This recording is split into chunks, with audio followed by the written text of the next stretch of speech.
It's time for Around the Ozarks Wake Up Weather, brought to you by Command Family Medicine, Heating and Air Paramedics, and Taylor Grubaugh Chevrolet. Here's your host, meteorologist Abby Dyer.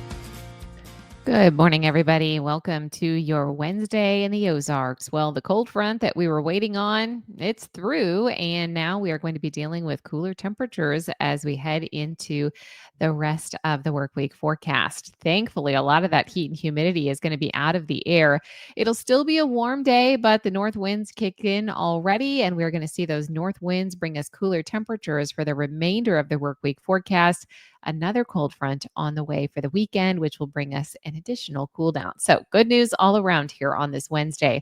Many of you saw the showers and thunderstorms yesterday afternoon and evening, even into the overnight hours for a few folks, especially in some of our southern counties, all in association with that cold front that I mentioned. And now we are finally going to cool off and be back closer to normal temperatures for the rest of the work week forecast. Numbers today, I think they're still near 90 degrees. It'll still be a hot summer like day, don't get me wrong, but most of the afternoon is going to be dry. Cold front moved through pretty quickly. Yesterday, it was kind of looking like it may linger a bit into your Wednesday. I really think the vast majority of us stay dry in the forecast today. And as the north winds kick in, they'll be dropping those dew point temperatures. So the relative humidity won't be as bad today. We also see just cooler numbers overall, and that trend will continue for much of the forecast. Most of the region remains dry today, as I mentioned. It's possible to get a little spot shower, especially in far southern Missouri and northern Arkansas. I really don't think there's going to be much left out there, however. It's really the northerly winds that are the big story, dropping those dew point temperatures, bringing cool nights back into this forecast. That's a big deal this time of the year because we've been kind of stuck in this pattern where the low temperature only cools to the mid 70s and then it never really allows you to cool off much at all. If you're starting out in the 70s, you get sunshine in the morning, you're easily up in the upper 80s.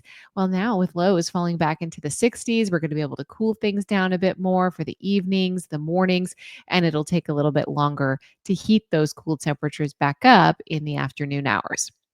I've got below average temperatures in the forecast late this week. And then this weekend, another cold front is actually going to be moving through the area. It's going to bring kind of a reinforcing push of cooler temperatures, but I don't think there's any precip in that weekend forecast. Primarily because the cold front that came through yesterday has dried our air out. There won't be much moisture to work with. I do expect high temperatures to still manage to climb to near 90 degrees, either side of 90 today. The cool air, though, is in the forecast this evening. We've got mid 60s for overnight lows tonight. By Thursday, the sunshine is back and temperatures will be warming back into the upper 80s on Thursday. We're still in the upper 80s on Friday. By Saturday, upper 80s, low 90s. Cold front comes through on Saturday evening, and then we'll see temperatures knocked back down again. I think mid 80s are possible in the forecast on Sunday, and those are the conditions that'll start us off next work week. So for those of you that were back to school yesterday in the Ozarks, it's going to be pretty summer-like for that first week of school. Second week looks much better with nice cooler mornings for the bus stop early on next day.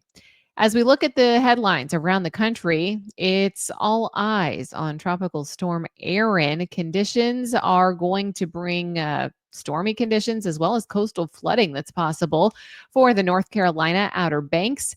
Erin also bringing threatening surf and rip currents along the entire East Coast line of beaches this week. So heads up. Anybody with some late summer travel planned, that will be impacting our friends out on the Atlantic coast as we head through the remainder of the work week forecast. And those tropical storm conditions are possible for the Outer Banks starting tonight. So that's what's making national news headlines. All right, it's time for the Around the Ozarks Wake Up Weather Brain Twister trivia question for the day. And the question that I left you with yesterday was about hurricanes again. Now that we're starting to see the tropics heat up a bit, what is the minimum sustained wind speed required for a tropical storm to be classified a hurricane on the Saffir-Simpson scale? What do you think it is? Do you think it's 50 miles per hour, 74 miles per hour, 100 miles per hour, or 130? And the answer is fast. 74 miles per hour to officially go from a tropical storm to a hurricane.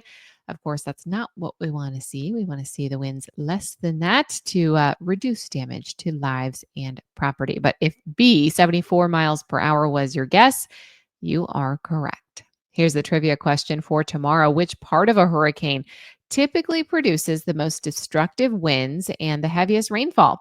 Do you think it's A, the eye, B, the eye wall, C, the outer rain bands, or D, the storm surge? You can let me know your guess. What's the most damaging part? Tell me at aroundtheozarks.com. Thanks so much to our sponsors, Command Family Medicine, Heating and Air Paramedics, and Taylor Grubaugh Chevrolet. I'll be back to chat with you first thing tomorrow. Enjoy the summer-like day in the north breeze today.